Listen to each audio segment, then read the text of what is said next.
Welcome back, bonnet heads. How are you? We are here today. I'm just going to get right to it. We have your listener questions. You've been amazing. I'll introduce myself. Hi, I'm Pamela Bob. I'm the creator and star of Living on the Prairie and, your host for this podcast.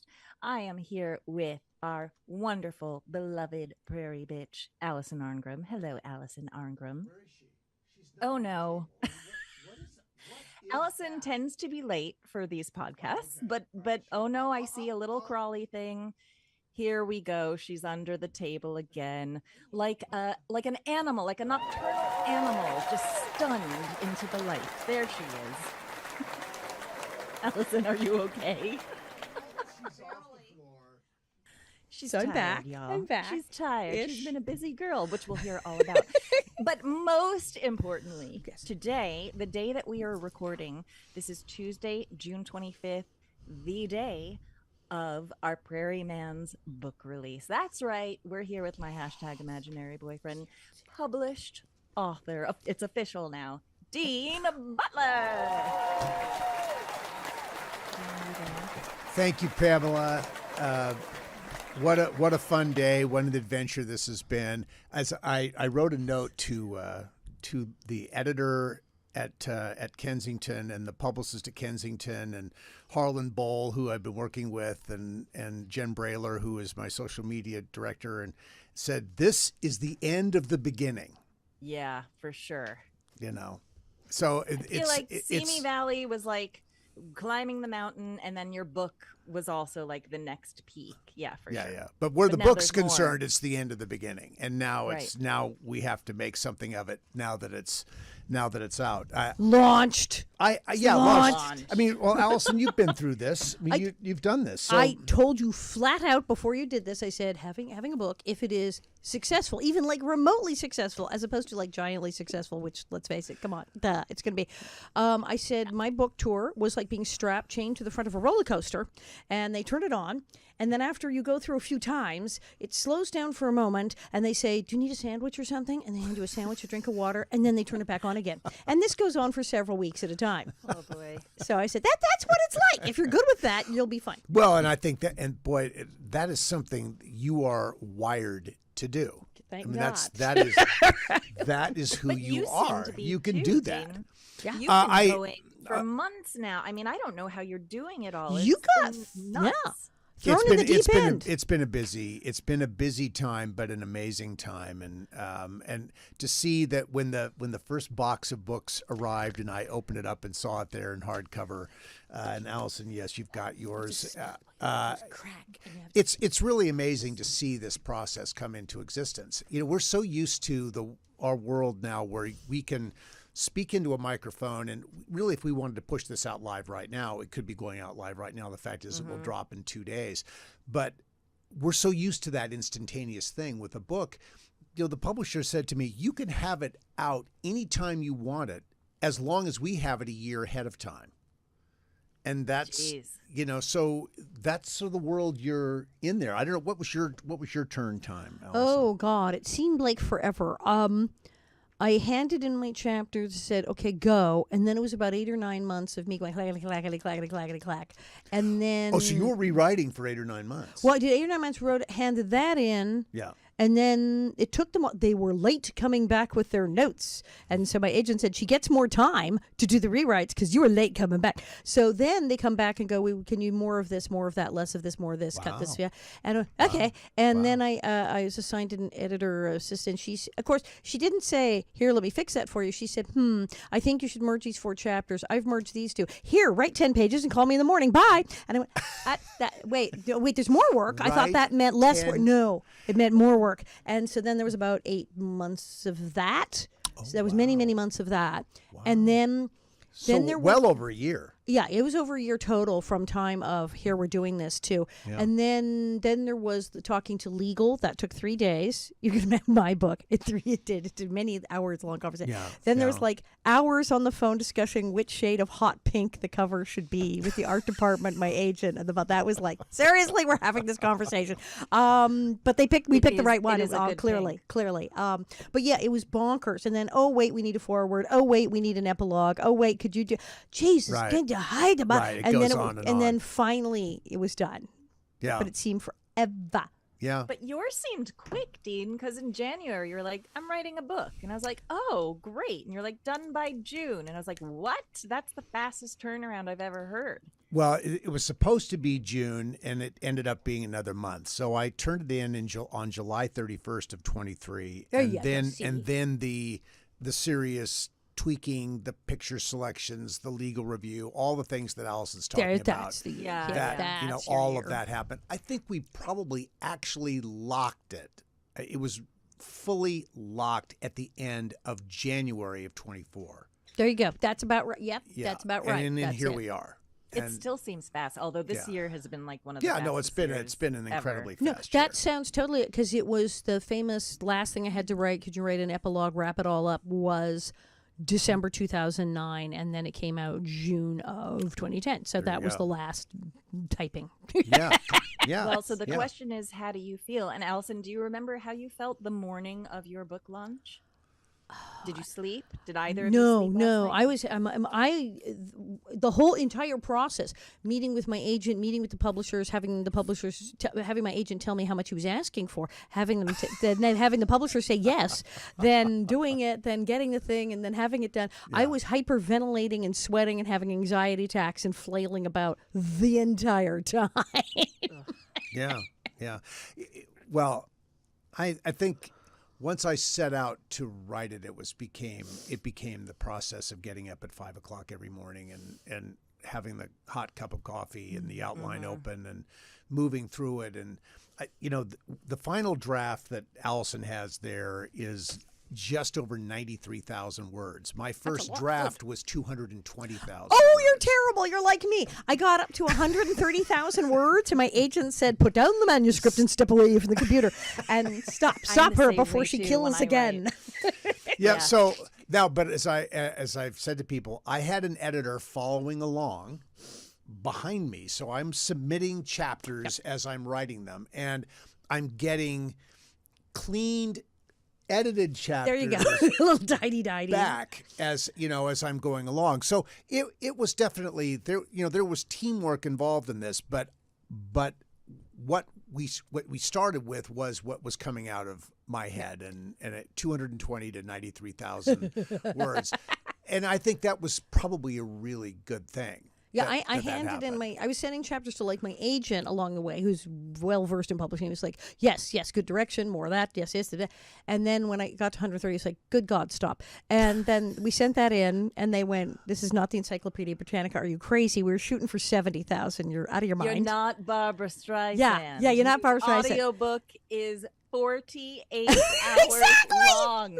I'm sorry. Yes. Her audiobook Yes. is 48 hours long. Yes, it is. 48 hours. And I Mine listened came in at every 10 hours, second. 7 minutes. That's about correct.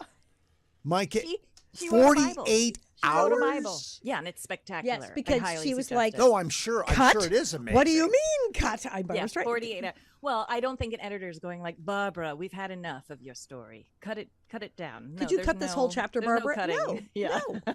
And I was told no. They did. And okay, here's the thing. Did you find that stuff you went, oh, well, they'll probably cut that, and then things you thought, oh, this is really good, they went, yeah, that was totally boring. We're cutting that. And then the things you said, we'll cut this. They went, this is great. Could you extrapolate more on this particular story? And you're like, seriously, that was the thing you liked?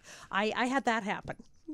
Yeah, I think what I got when I was writing it, I thought I was sort of venting in some of this, and I decided this after it was done. I think this needs to go.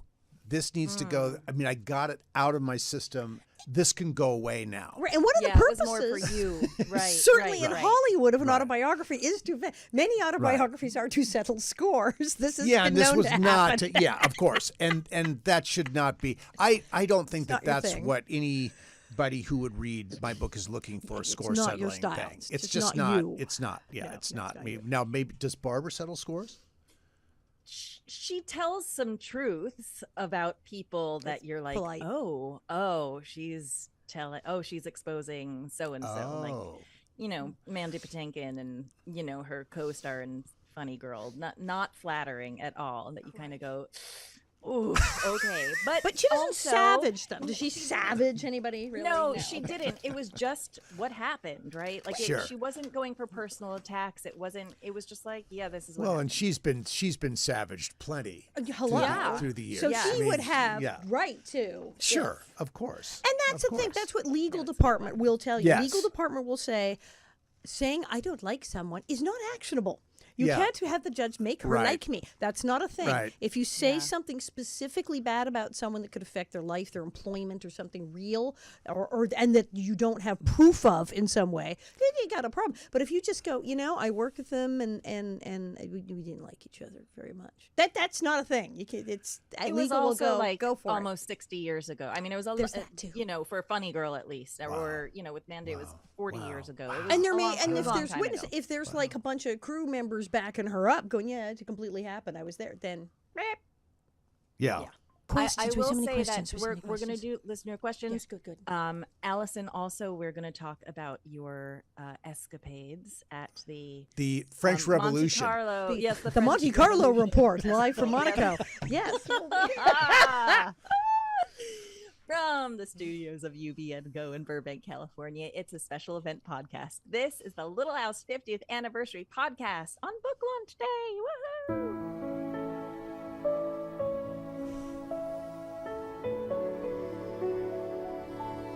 Okay, I'm going to get to it. I'm pulling up the questions.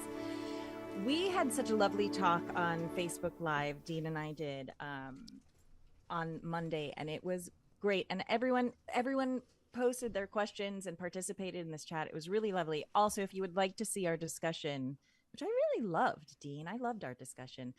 You can go, I think, Dean, you reposted it. I reposted it on Prairie TV on my socials, and you can go to the official Little House on the Prairie Facebook page, Right. and they have And this it is what posted we up did there, this too. for. We did this for the official littlehouseontheprairie.com Yeah. Facebook Yeah. page, which Which is so was, we are quite an thankful to honor. Friendly Family Productions and Amanda Napper, who ran the conversation. Yeah, she and- was great. Yeah, yeah. So great. no, and very nice for everyone to listen. I have no idea what I can't tell you how many people were there, but it was a very nice conversation. And we got some good questions out of it. So Yeah, we did. Bring them on. Bring more Okay, questions. let's bring him.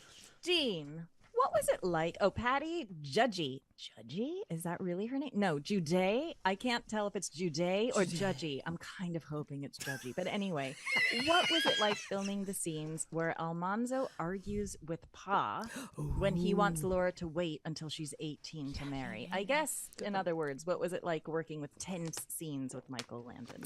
Maybe Really, that scene in really, particular. really good, actually. And I think those scenes all worked really. My recollection of those was that they worked very organically, and I felt I was comfortable with what I was supposed to be bringing. I knew what my attitude was. My intention in those scenes was, I think, pretty clear, and he was. Michael, when you were working with Michael, I've talked about this before, and I love the way Patrick Laboratoe talks about this. Michael, as an actor, would let you into his eyes. He would really talk to you, and you were really talking to him. That wasn't always the case off camera, where the Carrera sunglasses came down, and you really couldn't see into his eyes. But when he was acting with you, he was very present. So all of that was really good. And Dean, I'm going to ask Alison this because we were talking about this on our other conversation. Alison, as a child actor on the show, did you feel that sort of disconnect with him? Like when he was not acting, when he was in director mode or, boss mode, was there that same kind of like, ooh, we don't approach Michael? Early on, I got immediately that he was extremely driven, like workaholic, wackadoodle, like I am doing this and this is all I am doing now kind of person, and which is cool. It's like, oh, hey, mad genius of the prairie, but definitely mad genius. And I Yeah. got that right away. Wow, this guy's on a roll. And you don't interrupt anybody who's like that kind of mad genius on a roll. You don't get in their way. You get it's a oncoming freight train. It's like, oh, I see. We'll just stay the hell out of the way out of that there. Yeah. And he would be very warm and charming and funny and engaging. We'd have perfectly normal conversations. But if he was on a roll, he was on a thing, or especially if he'd like as we started filming, said, we're on a tight schedule today, we're behind. Oh, let's not get in the way of that oncoming car. So you knew. I mean, and as I said, I grew up in Hollywood and I grew up on sets and everything, so it's like I seen this act. And yes, if he was in that zone, you didn't. And as I always said, did his lips disappear? Because then you might have a problem. If he was really displeased, if he was getting tense, like you're trying to get something done and you were somehow not letting that happen. Oh boy! And then the nostrils I can remember a few kind of times. flare. I can remember. And a few suddenly times. he had no lips. His lips had snake lips. I had an ex-boyfriend who used to call me snake lips because when I got mad, same thing happened. Really? Yeah, no lips at all. It's like, oh, run for your life. And so the lips would go, oh, this is not good. And it was very simple. It was like, is there a problem? No, there isn't. No problem. No problem at all. I was like, okay. And then he'd be fine later. Sure. But yes, when he was in the zone, you just back the hell off. Yeah. Yeah. It's interesting how he knew he needed to set up. He couldn't be pals, like he had to maintain. It seems like he had to maintain boundaries that no, he was still the boss and he still had the say. And yet he could be available to you when he needed to be available. Absolutely. Yeah. Absolutely. It's really interesting. Yeah. I would just want to be friends with everyone. It's my issue. Anyway. Daphne Louis Endress asks, I saw an interview from a while back when you talked about your first scene with Melissa and you lost control of the buckboard and Michael Landon came up to you and said you would get a double. I just rewatched Wilder and Wilder and just curious, were you driving the buggy at all? It looked like you were some of the time and also riding the galloping horse when you went after Pearly Day at the end. Yeah, no, Didn't know I if think by there was then you were more experienced with driving and riding horses. right. I think there were always those. Yes, I would say it's true in part of all of those things. Yes, the actor was doing the driving or the riding, and that was the case for me. I think where the shot was wider and where the speed was greater, he would put the double in the. That was a fast horse in that scene. I remember that. Yeah, so it was. He would put the double in because you just don't know what could happen. Yeah. So I think it's just a function of being safe. You can get another double. With all respect to the doubles, you can get another double. It's very difficult if you break the actor.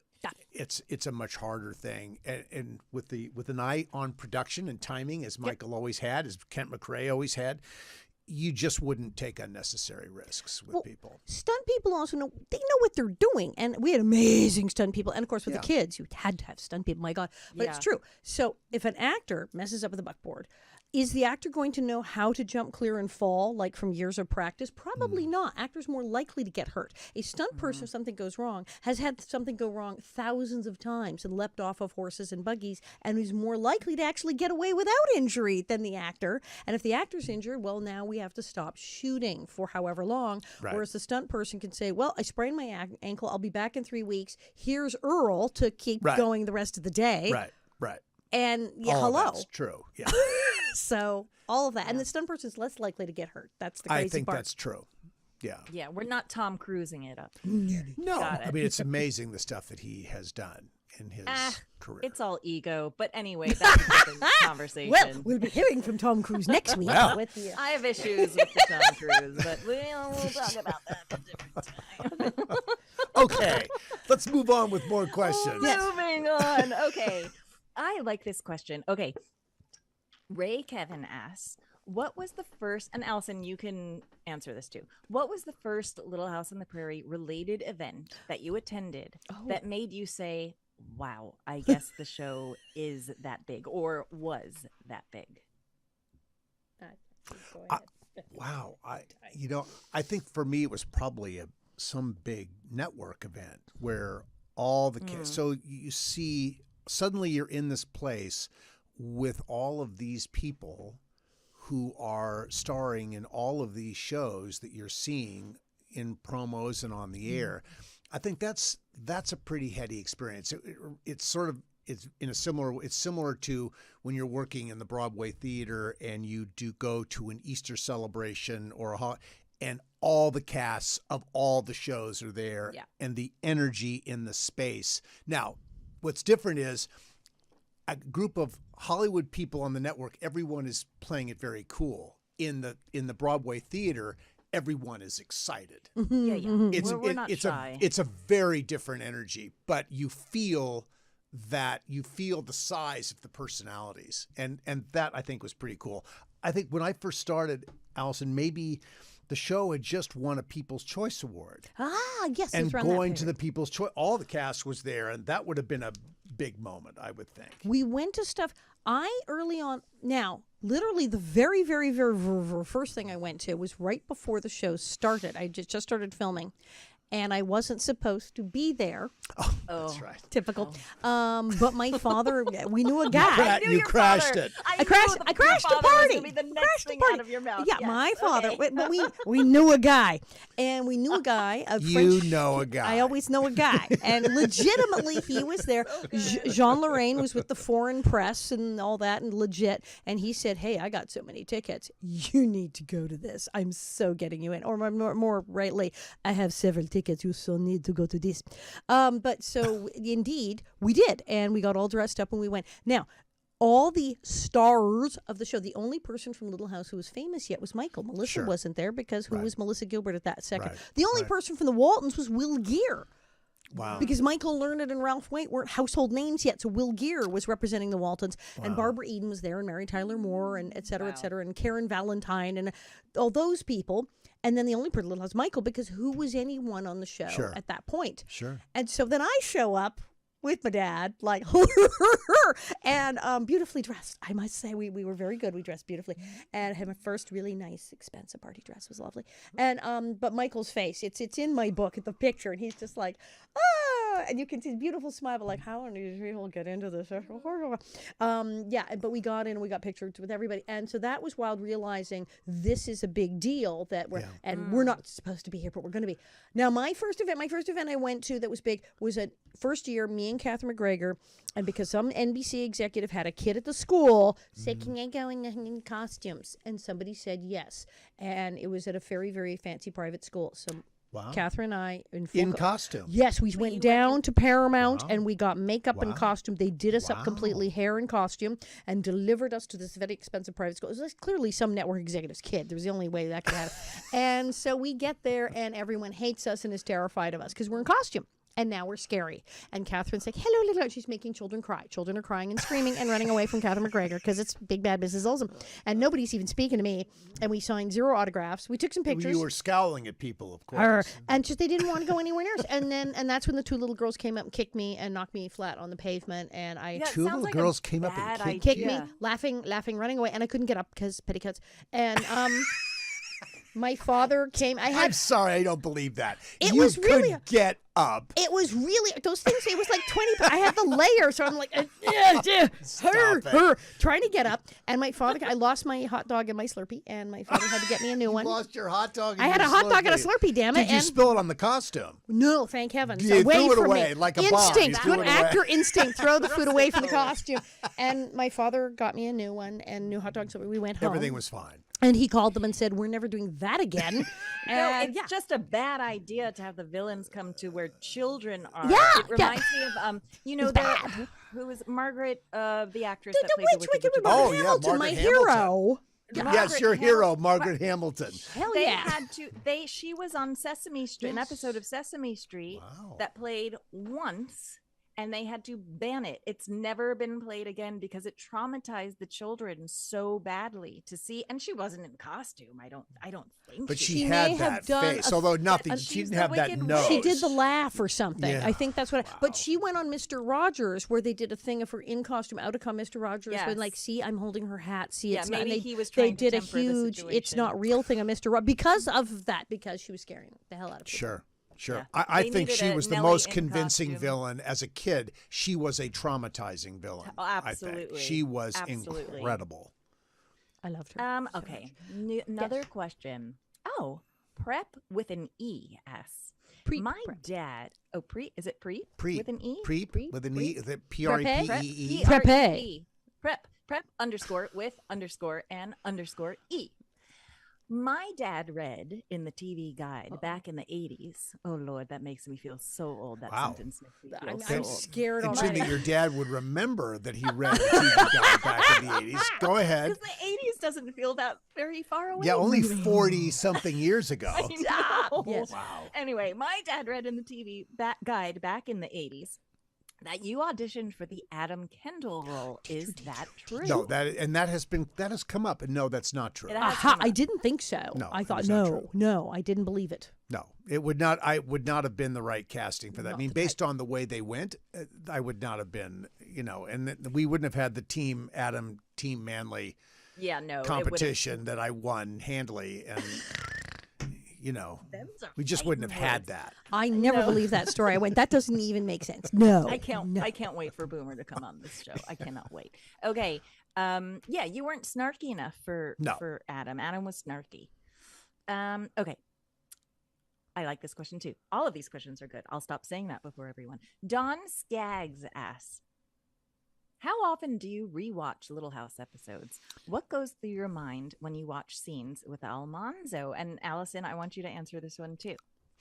So my answer to that is, what's fun about seeing them now is I'm completely detached from what was going on at that time. So, when the shows first aired and you're watching them, I'm rerunning not only what am I watching, but I'm rerunning all the stuff that was going on that day. Right. It's all very fresh. And you think, I'm never going to forget that. Now I watch the show. I have no recollection of what the process was. I mean, maybe in a few cases, but I don't know what my mental state was during a particular scene. So now I'm watching it and I feel like I'm watching it like a fan, anybody who's a viewer at home watching it. It's a little closer than that, but it's not the kind of microscopic analysis, evaluation, sweating over every moment. So when I watch it now, I really enjoy it. Good. Well, I had a conversation with you once. This is a couple years ago, and we were talking about, I think it was the kiss scene, and you were very hard on yourself in that scene. I think you had just recently watched it, and you didn't think you were very good. And I was like, Dean Butler, shut your mouth! It's the scene of the entire show. Are you kidding me? Millions It's of women perfect. going, are you kidding? I mean, it's I know. perfect. It's perfect. I wanted to be cool, and I didn't. But then there's this one. I think there's this one little curl on the side of my. I'm myopic hair. about that. The hair. There's this one little curl on the side of my head. What is that doing there? It's cuteness. No, It's I cuteness got it. I overload. got it now.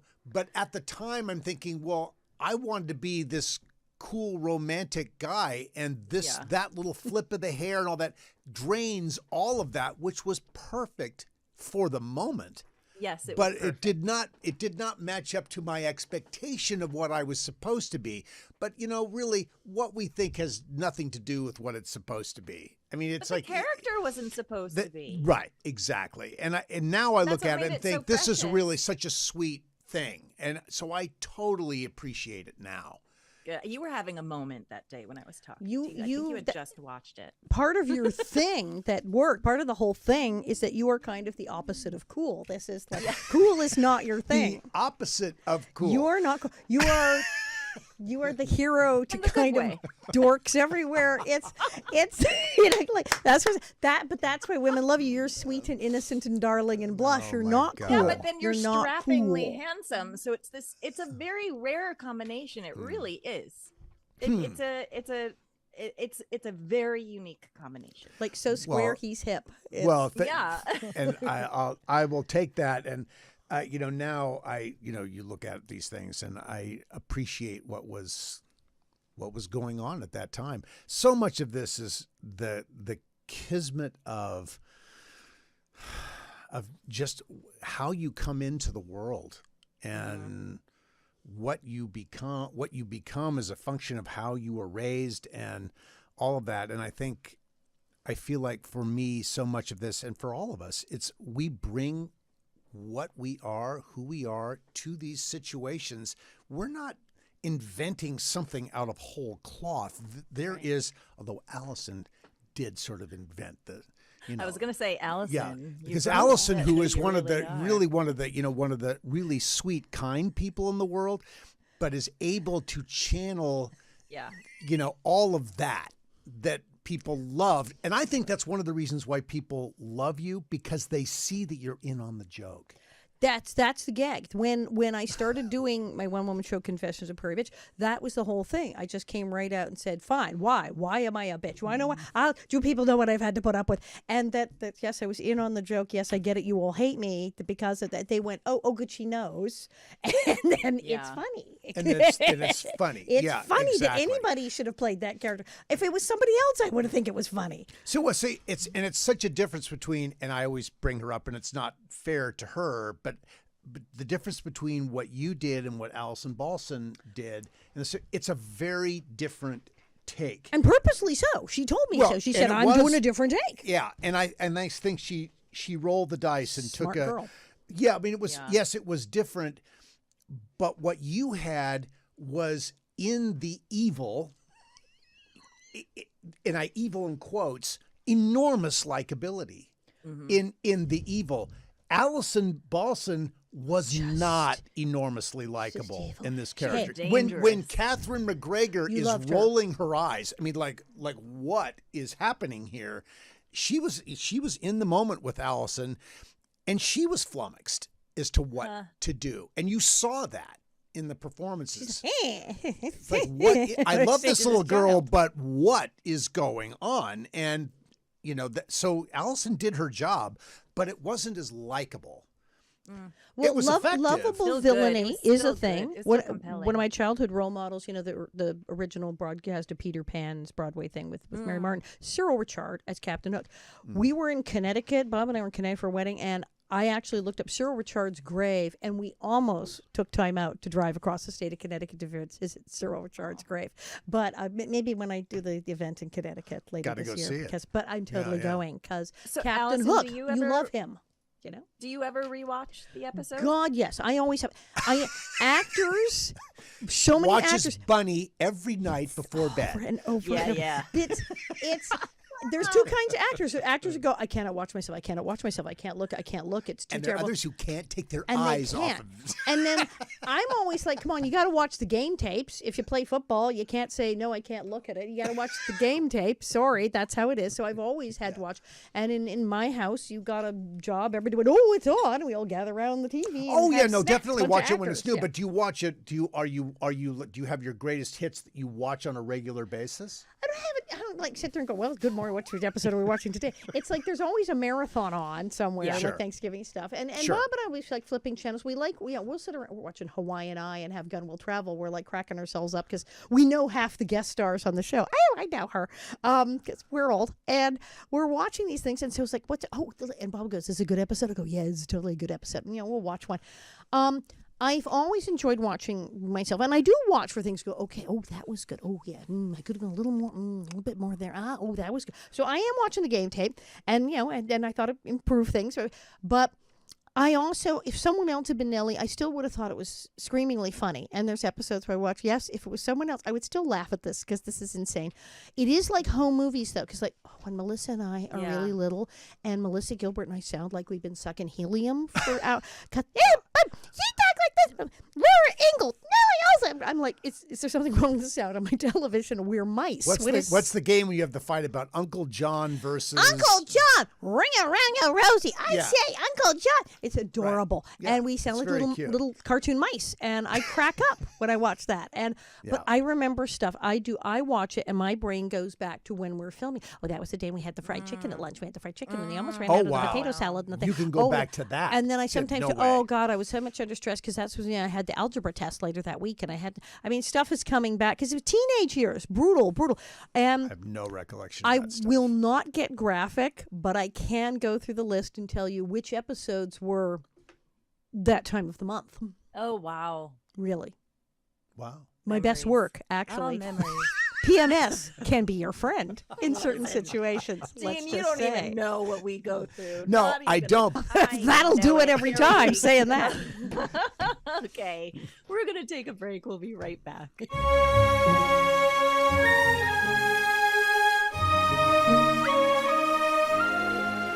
When you visit Simi Valley, California, you are stepping into the pages of history. Go from the pioneers to the presidents. Explore beautiful wildflowers, hike through iconic Hollywood locations, and end your day aboard the actual Air Force One at the Ronald Reagan Presidential Library and Museum. I can tell you I've done it. It's incredible. And throughout this summer, take the Little House 50th Anniversary bus tour at Big Sky Movie Ranch. Less than 15 minutes from Los Angeles and 30 minutes from Universal Studios, Simi Valley has small-town charm with big-time history. Go to visitsimivalley.com for more information. And we also want to thank Alexander GMC of Simi Valley, Golden State Water Company, Marketingscape, Strathern Historical Society, WM, formerly Waste Management, and Vista at Simi Valley. And the Little House 50th Anniversary bus tours will continue. Yes. And we did our first two. They will continue on July 20th, on August 3rd, and on September 14th. Go to simivalleychamber.org, select Little House 50th Anniversary, and then bus tours to get your tickets.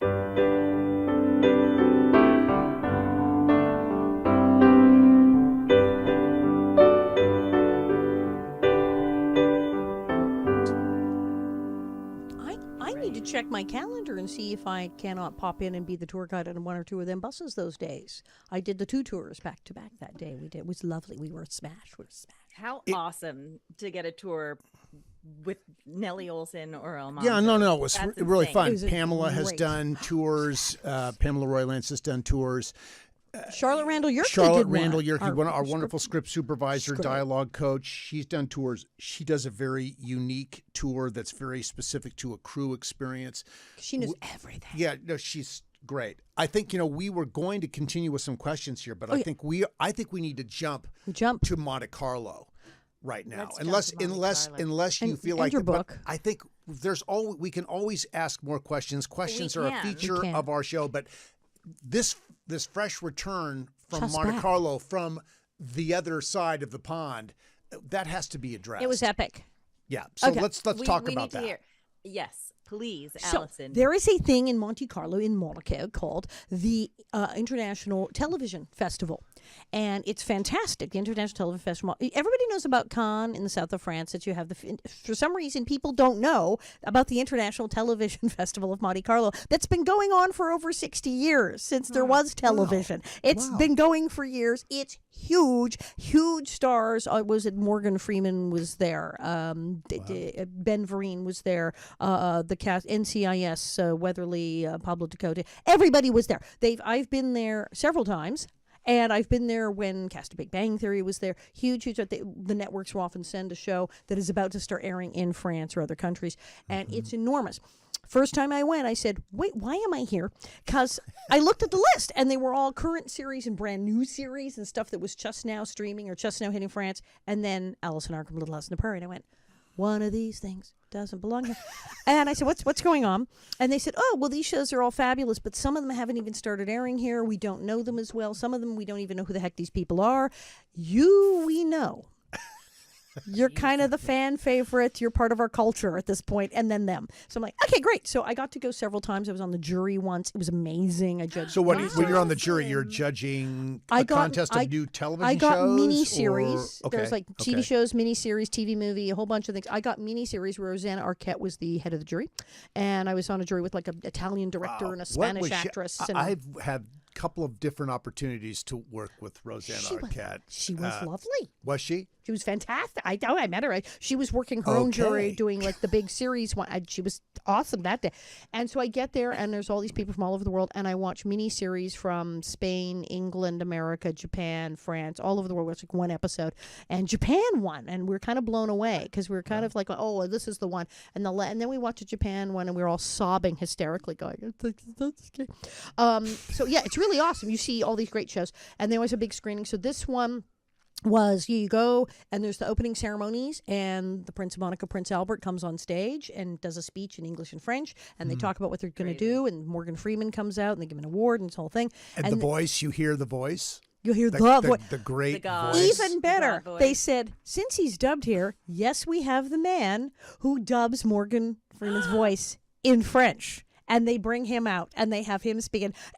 Yes, it was. It was the voice, but it was the voice. There's another guy who sounds like So that. no, wait a minute. So you heard Morgan Yes, spoke in English, he spoke.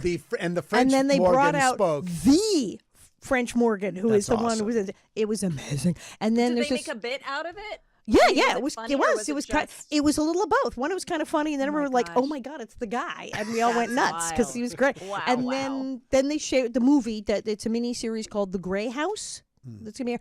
Watch this. It's amazing. As they spoke on the panel about it, that they said, "Well, you had roots, and this is kind of a continuation of this kind of story." It's like as the Civil War is starting in this family in Virginia as they secede from the Union and all hell breaks loose, and it's rough and it's fascinating because it's a white, very posh Southern family with a Southern belle. And what the poor Southern belle Disney lady doesn't realize is that her husband, his sister, the mother, and the entire family are all totally abolitionists and helping slaves escape, and they just didn't tell her. And it's kind of part's kind of funny, actually. You kind of go, "Oops, she doesn't know." And there was violence and extremely distressing scenes. It's heavy going. It's great. Really? So, Gray House. So that was the big screening, and then there's parties. It's parties and panels. It's press panels and parties. There's not an autograph show. There's nothing like that. So Leslie Landon and Matt Laberto and Karen Grassley and yes, Melissa Sue Anderson and me and our lovely Wendy, our baby Wendy Grace. Lou-Lee, which is Wendy what a Lou-Lee. cool thing for her to be able to get a chance to do something. Yes, and everybody had like a twofer, bringing husbands and stuff and friends. Y'all were And- very color coordinated too. I know. Did you What was plan that? What was that? I kept thinking, we should be texting each other and say, "What are you wearing?" And we didn't. And we would come downstairs. It was crazy. And the first time we came down, I said, "So we all got the blue memo?" And we all looked at each other and went, "Yes, apparently so. Love your pants. Oh my God, those pants. Oh my God, your jacket. Where'd you get that jacket?" And we're all in this blue and white ensemble as if we had been dressed by a stylist in the same Yes. room. And then the next night, apparently we all got the green memo. I came down in this green and there's Matt in a green suit. I mean, literally, we were color There was a coordinated. gold one too. There was a gold. The gold metallic thing, and then other people, and then and Karen was in the blue and the white when we were in the blue.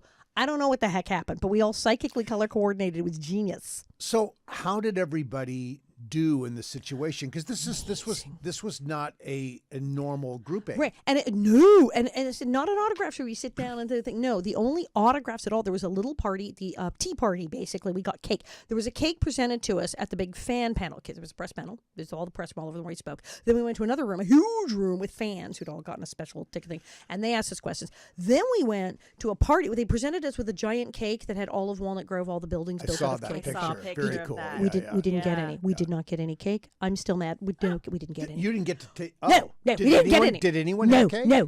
They No. took us to a party where they present with a different cake. It was Okay. white. It had strawberries. It was lovely, and we had that. And that was where there was a group of fans who they had to win a lottery and get a special ticket to come, and they brought their model of the little house or a DVD to sign, little mementos, and we signed those. And so eventually Matt figured out, don't sit behind this table. Let's just get up and walk around the room. It'll go faster. And we're like, you're right. We all followed him.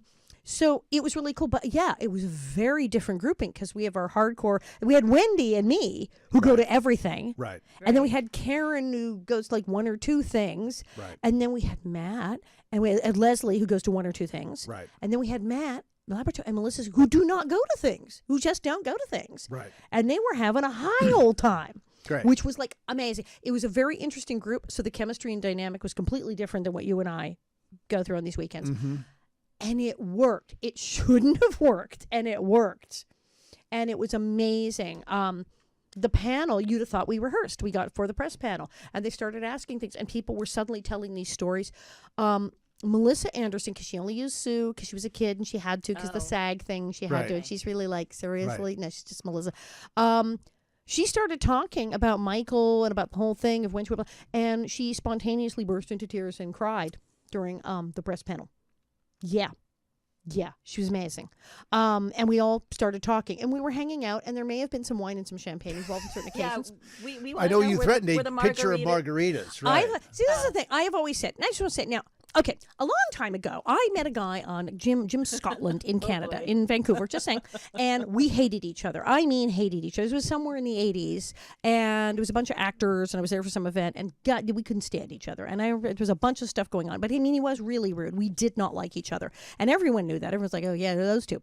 And then some years went by, and he had moved to Toronto, and I somehow got to Toronto, and he had contracted AIDS, and he was going through a lot of stuff, and we met up again. And we hit it off. We were going to the movies together. We were hanging out. I introduced him to a bunch of my friends who he stayed friends with to the last day, and we're like taking care of him and stuff. And we became extremely good friends. And we're friends till his death. Things like that do happen. So sometimes people who are hideous little teenage girls and are like think towards each other on a show can grow up and become much, much older ladies and go, so what the heck do you even do now anyway? Well, anyway, you want some more of this? Hey, it's pretty good. And hang out on a beach with people from NCIS as the sun goes down in Monaco, drinking champagne, going, oh, great. I'm having fun. Are you having fun? Wait, I'm having fun. What is happening? And decide that they maybe have more in common than they thought they did. So I guess this means, are we maybe going to see Melissa Sue Anderson on the podcast? This is entirely a thing. As she said, she doesn't do a lot of press and things. She also doesn't do a lot of Zoom. She has to call somebody, come over, can you set the thing up? What the heck, And she's in New York, and she's very chill. She's not going to be doing other events. She'd been to Monte Carlo once before, and that's a whole story of how they lost her luggage, and she had to borrow clothes from Jane Seymour, who ironically is Dr. Quinn Medicine Woman. So Dr. Quinn Medicine Woman dressed in Ingalls. And one of the most beautiful women ever to work on television, as far as I can tell. Her charity work, advocacy for women and children. Woohoo! Just saying. So she, but she did this because everybody likes going to Monaco and Monte Carlo for 4 days to be wined and dined, and the meals and the food and the parties and the panels and meeting people, getting your picture taken with the guy from NCIS. Oh yeah, and so everybody goes, and and there was a big day off on Sunday. Of course, I had more interviews because I got a show in October again. So I had more interviews. But then Sunday afternoon, we got, people were sightseeing and hanging out. And she went on to somewhere else in France because your daughter was with her and everything. Well, I'm just curious, what is the state of Little House in France? I mean, we know for you, it's great because you've cultivated this incredible audience. But what is the state of Little House in France now, or in the European television community? Gaga for it. They could hardly fit all the people in the room for the press panel. They were jammed in there from all different countries and absolutely awash in questions. The fan one was an enormous theater that was absolutely packed and full. And I saw a video of that. You saw it. They screamed for everyone. Okay, they did start chanting Alison, Alison. That did happen. And they sang the Little House, they do the la, la, la, la. They do, there's no words, but they sing it. And that was when Matt turned to me and said, so this is pretty much what goes on every time you come here, right? And I'm like, yeah, it kind of does. But they did chant my name. But then they kind of got into the spirit when we'd arrive for things. You've seen the place where you arrive. There's a lot of video of us in our beautiful outfits at the big Grimaldi Forum, and there's these huge walls of fans. And you try to they go, okay, it is tradition to stop and sign some of those autographs in the street. Pace yourself. Do a few here, a few there, and tell them you'll get more later, And we did. And they did start going, Carrie, and stuff, and chanting, Melissa, Melissa. They did start chanting Wendy and stuff for everybody eventually. It's great. That's awesome. I think we need to, we have to wrap this up. So I think we need to take I'm one. just basking in the glow. I know, but we need to take one more peace treaty quick break between Alison and Melissa. Yeah, no, I think it's fantastic, and we will explore that further. And I think those of you who listen to this podcast regularly, I think would be very pleased to have Melissa Sue Anderson or Melissa Sloan. Is Mrs. Sloan. Mrs. To Sloan you, now. buddy. Mrs. Sloan. Come and chat with us about all things Little House. I think that would be fantastic. Obviously, we'd love to have Matt come. We want to have Karen come. Karen has said she's going to come. We're going to get Karen. It's funny. Hard to get her to come here. she got to Monte Carlo. I just don't know if I can understand Oh, honey, that. if they called your house and said, yeah, we got 2 business class tickets to Monte Carlo, Yeah, so- and you're staying at Monte Carlo Okay. Bay Hotel, and gift tent. I did hit the gift suite on the way out and got like bags of like makeup and perfume. Just there was so much. There was a makeup sponsor. Oh, did you know we all had hair and makeup in our rooms? They sent up a hairdresser and a makeup y'all artist looked really to our good. rooms before each event in the morning before we went downstairs for press, God. and then again in the afternoon before the party. The makeup artists there, usually from Italy, they were marvelous, and they would come up and do our hair and our makeup in our rooms. I mean, what a treat for everybody just to have a saying. chance to. That's why do we that. went. Of Say the course, best- everybody the went to best that. So let's take a. The best text I ever got was from Allison in Monte Carlo going, she knows about the acrylic nails. She knows about the acrylic nails. Talking about Melissa Sue. She totally does. And she has a fascinating actual backstory explaining the whole We thing. shall save that for when We'll she comes save on that the when she podcast. comes. Let's take a break already. When you visit Simi Valley, California, you're stepping into the pages of history. Go from the pioneers to the presidents, explore beautiful wildflowers, hike through iconic Hollywood locations. Some of those are ours. And end your day aboard the actual Air Force One at the Ronald Reagan Presidential Library and Museum. Ronald Reagan, by the way, loved Little House on the Prairie. Loved Little House on the Prairie. Throughout the summer, this summer, you can take the Little House on the Prairie 50th anniversary tour at Big Sky Ranch. So keep your eyes open for that. Simi Valley, less than 15 minutes from Los Angeles, 30 minutes from Universal Studios. Simi Valley has small town charm with big time history. Go to visitsimivalley.com for more information. We are so grateful to simivalley.com for their commitment to present the Little House 50th Anniversary podcast. And who else are we going to thank, Pamela?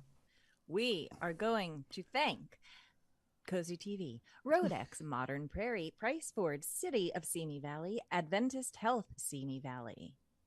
I think that's it. That's it. That's And it. thank you for your support of the Little House 50th Anniversary podcast.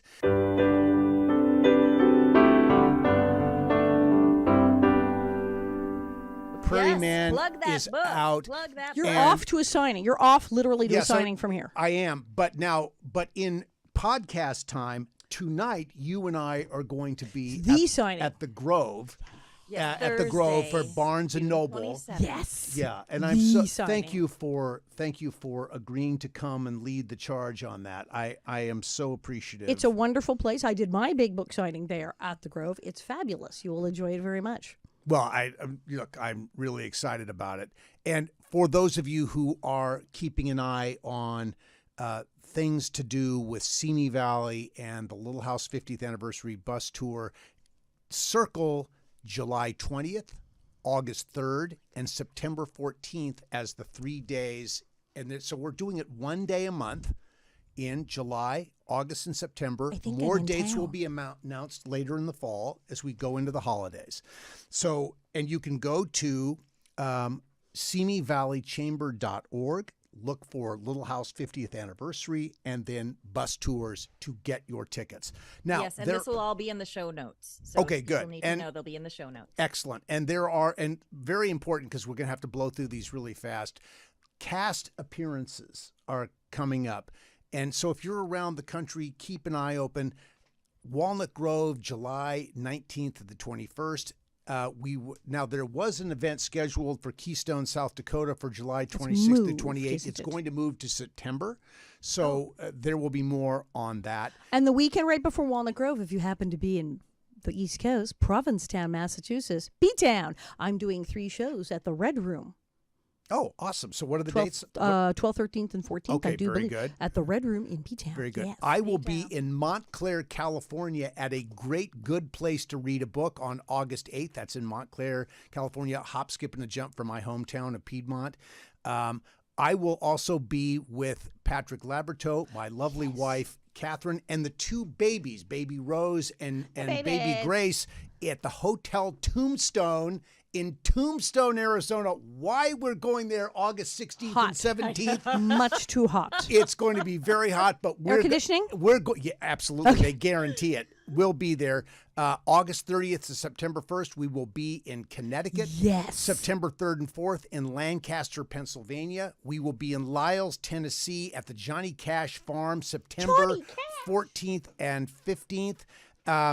I will be at Rocky Ridge Farm in Mansfield, Missouri, September 27th and 29th. So there is going to be a little conflict there with the rescheduled South Dakota. I will not be in South Dakota. I will be in Mansfield. Are you doing the Laura Ingalls Wilder dinner? Day. This is Yes. epic. The Laura Ingalls Wilder dinner is fabulous. He's doing the Laura Ingalls Wilder dinner. Go. I will be at the State Fair in Tulsa, Oklahoma. Oh my God, October I love Tulsa. 2nd through 4th. And I'll refine those dates. I did that once. I will be at the Almanzo Wilder Farm in Malone, New York, October 18th, 19th, and 20th. And we will all be as a cast in Branson, Missouri, November 15th, 16th, and 17th. And I think there's a new date in Corsicana, Texas. There is also, I have a new date, August 1st, San Francisco at Oasis. Oh, you have a show. I have a show. Okay. So Charlotte's coming out. So we will publish all this in notes so everybody knows. But suffice it to say, we are busy and we're out there. Because it's the 50th anniversary year of Little House, we are doing our very best to get everywhere we can. And for those of you who are interested in Prairie Man, there will be books at every one of these events. So, and I will have my Sharpie ready, and I hope to see you there. And we all hope to see you at all these places. That's. I'll stop talking now. Go ahead, Pamela. Wrap it up. Yes, and I'll be in Queens.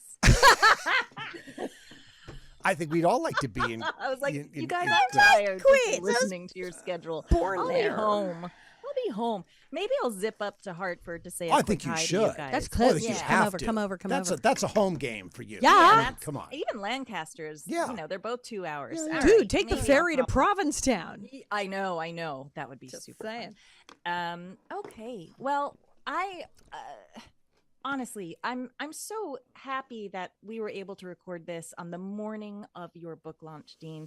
We're so happy for you. Thank you, this is Pamela. so exciting. This is the beginning of a new adventure. I love the book. Yes, I did get a copy. Well, a PDF copy. So I'm still waiting to see pictures of you. Yes, right. There's You'll pictures. have pictures. I thank you it's a both. beautiful book. I thank you both for how lovingly supportive you've been of this. These are obviously big moments in our individual lives. Thank you both for being so on board. My name's on the cover. Did I mention my name's on the cover? My name's on the cover. It Because is. it's See, it forward all comes back to by Alison. Melissa Gilbert and Alison Arngrim. Sell Just And that they're saying. book. terrific too, by the way.